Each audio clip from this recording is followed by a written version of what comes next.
Je m'appelle Benari, je suis directeur classe exceptionnelle de l'INSERM, mais surtout fondateur de Biotech centré sur l'autisme.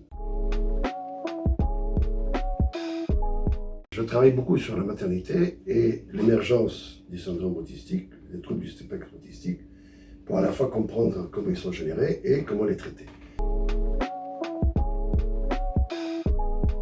Je suis parti de mes découvertes sur le développement du cerveau pour proposer une stratégie qui est basée sur la régulation des courants électriques et en particulier des taux d'ions, notamment de chlore, dans les neurones.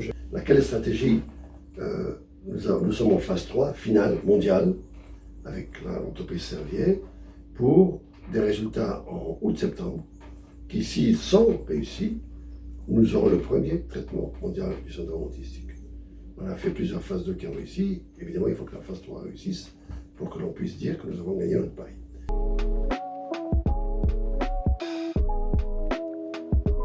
Puisque le syndrome autistique naît in utero, je me suis dit, peut-être qu'on pourrait prédire déjà à la naissance qu'un bébé a ou pas un risque de devenir autiste. Pour ça, nous avons développé un programme mathématique qui s'appelle Genesis. Et ce programme mathématique analyse a posteriori les données de la maternité, en France c'est à peu près 120 paramètres, et les compare à la naissance, je dis bien à la naissance, chez des bébés qui 3 ans plus tard ont été diagnostiqués autistes et d'autres qui ne l'ont pas été.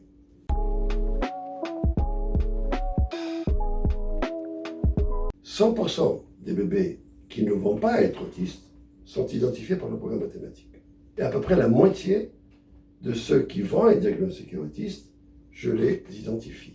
Alors, l'avantage évidemment, c'est qu'un bébé à risque, c'est un bébé avec lequel il faut s'occuper un peu plus sur le plan psychoéducatif afin d'atténuer les séquelles éventuelles. Ça ne guérit pas, mais ça atténue.